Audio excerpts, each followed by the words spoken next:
6 o'clock news starts now on Fox 12 Oregon. Live from Fox 12 Oregon, this is breaking news. Good evening and welcome to the 6 o'clock evening news. My name is Kennedy O'Connell and we have a very special report coming to you tonight. As the Winter Olympics in Sochi come to an end, we look forward to another Summer Olympics over in Rio. We decided to send our special correspondent, Buddy Vieira, over to the Olympic Village to ask athletes the questions you've been dying to hear the answers to.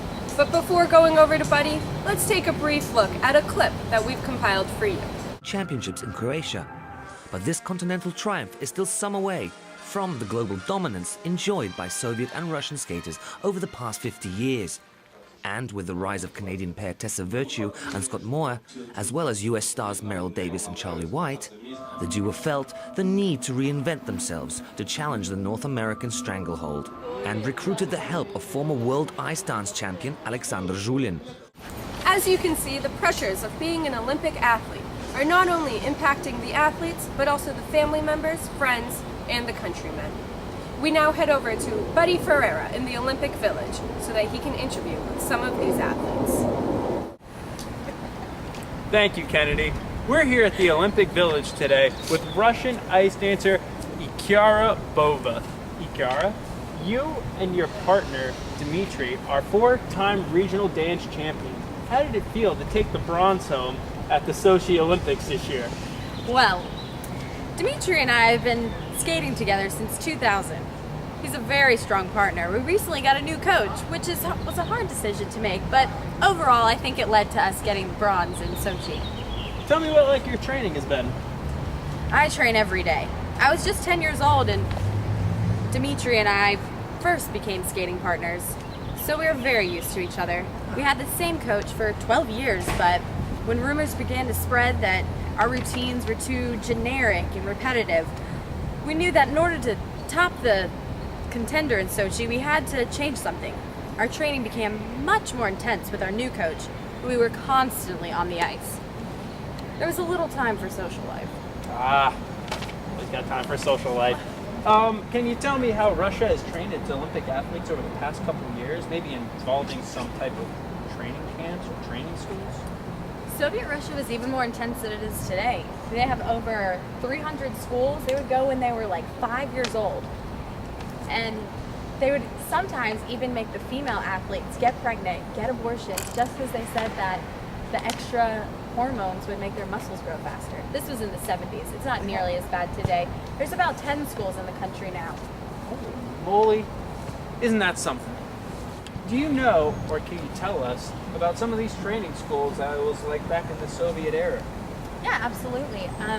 Parents wouldn't see their kids, and the athletes, trainers, had most of the say over them. I hear that they used to use a lot of physical and verbal abuse. It's not like that today, but it is a stricter life when you're in training. I bet you're glad you weren't put in there at a young age, eh? I definitely had more time with my family, but skating's always been a major focus point in my life. Well, thank you. It was great talking to you. Congratulations on Thank you. your bronze medal win. It was great to meet you too. It was great to meet Yes. you. Okay. That's enough. Okay. Oh, back to you, Kennedy. Thank you, Buddy, and thank you, Ekaterina, for taking time away from your training to talk with us today. As you can see, the elements of being a Russian athlete are quite intense, having to take time away from your friends, family, abuse from your coaches, and much more. You can imagine the pressures that it has. Heading back over to Buddy in Olympic Village, we'll meet with one of the athletes from Japan. But first, let's take a brief break and look at a video of Japanese training.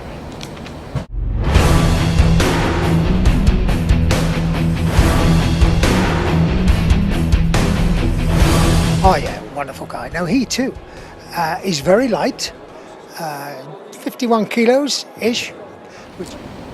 We're here with Japanese gymnast Kohei Uchimura, who won the gold in 2012 in London.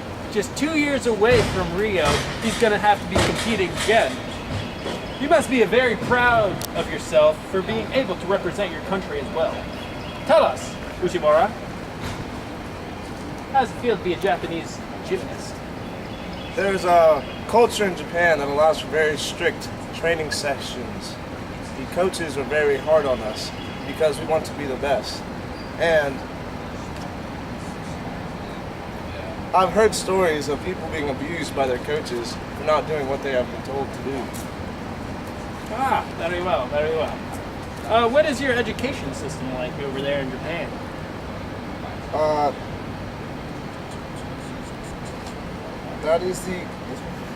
Japan believes very strongly in our athletics.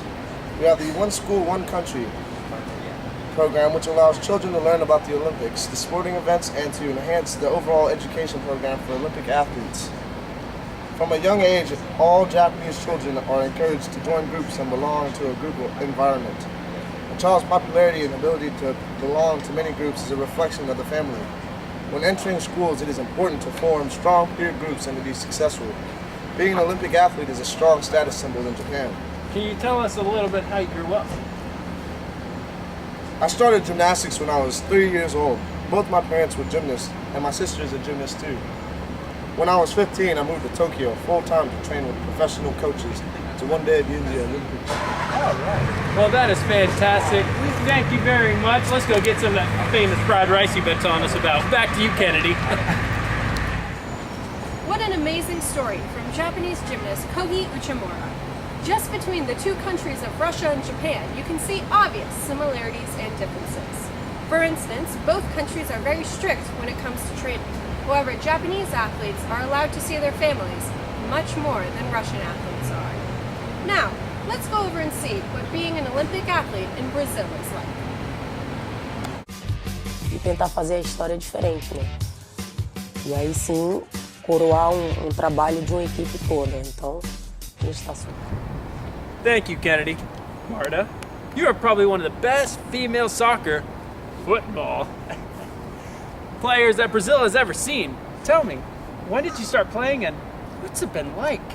Well, I've been playing football all of my life. I started when I was young, and ever since I was 14, you know, I used to play in the neighborhood with the boys. But when I was 14, a professional came and saw me playing, and he brought me out 14.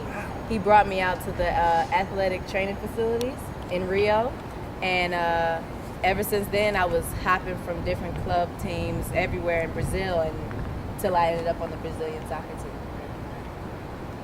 Amazing. Marta, you have been playing soccer pretty much your whole life. Tell me, what kind of impact has it had on your family? Well, family is very important to me. It's my heart, and I have 3 siblings. I love them very much. They have, my family has supported me throughout this entire thing. So whenever we get around each other, you know, we try to talk about other things, but we always end up talking about soccer in the end. Good old football. Yeah, football. What was it like growing up in your family? Well, my parents were very poor when I was growing up. We didn't have much, and when I was discovered by coaches, it was a really big deal for my family. I had the chance to make a name for my family and myself so that I could help my parents. When I started being recognized after the 2004 Olympics and being named MVP in the FIFA Women's Cup, I knew that it would change my family's life. We were able to do so many things that would have never happened if I wouldn't have been successful. Do you understand the impact of Brazilian morality that you have had on everyone? I always knew that Brazil held soccer players to really high standards, but it was not until I started being recognized for my achievements that I really understood how proud of me everyone was. After the 2007 season, there was an imprint of my boots made in the cement at the Estadio de Maracana Stadium. I'm the first woman to ever be honored there next to the male athletes, so I obviously understand the impact of that. Well, that's quite the accomplishment, don't you say? What do you think about the separation between men and women in Brazil? Do you feel that they are created equally? Everyone always thinks of the male athletes like Pele when they think of soccer in Brazil, but I'm happy to have my name added to that list. There needs to be more publicity about hype for women's professional soccer, but I know that we are getting better and better. People often call me Pele with skirts, which is an honor because Pele is such an amazing athlete, but at the same time, I should not have to be compared to a male, I could be good by myself, not in comparison to them. Pele with skirts, you don't say. Oh boy. It's interesting to hear about the double standard between men and women, even in the same sport. But what about education? When you were discovered to be one of the best players and you moved to Rio, what education level were you at? I was definitely educated in the athletes village in Rio, but training was the top priority. I never went on to higher education degrees because my focus shifted from education to sports. I've always played soccer in school and has always been on the background. Well, that's excellent. Thank you very much, Marta, for meeting with us. I know you have a very busy schedule going to the gym and working on that fantastic body that you have. Thank you. And it was very nice. And good luck in the 2016 Summer Olympics. Double like a Back to you, Kennedy. Thank you. That was Buddy Ferreira reporting live from the Olympic Village with Russian, Japanese, and Brazilian athletes. As you saw, there are many differences between the athletes, but as a culture of Olympic athletes as a whole, they are consistently valuing training as their highest priority. While some training regimens are more intense than others, overall, the subculture of Olympic athletes is much different from the larger culture of their countries. Being an Olympian is a lot of hard work. Athletes' honor for their country remains high. While education is rarely valued, social lives are almost non-existent, and they are almost always taken from their families. I want to thank you for tuning in to Channel 4 tonight to watch this special segment on Olympic athletes. My name is Kennedy O'Connell, and I'm signing off. Weather today in Olympic Village is hot as hell. Thank you for tuning in tonight. We really appreciate you coming out with us, and big shout out to Buddy Ferreira over in Olympic Village.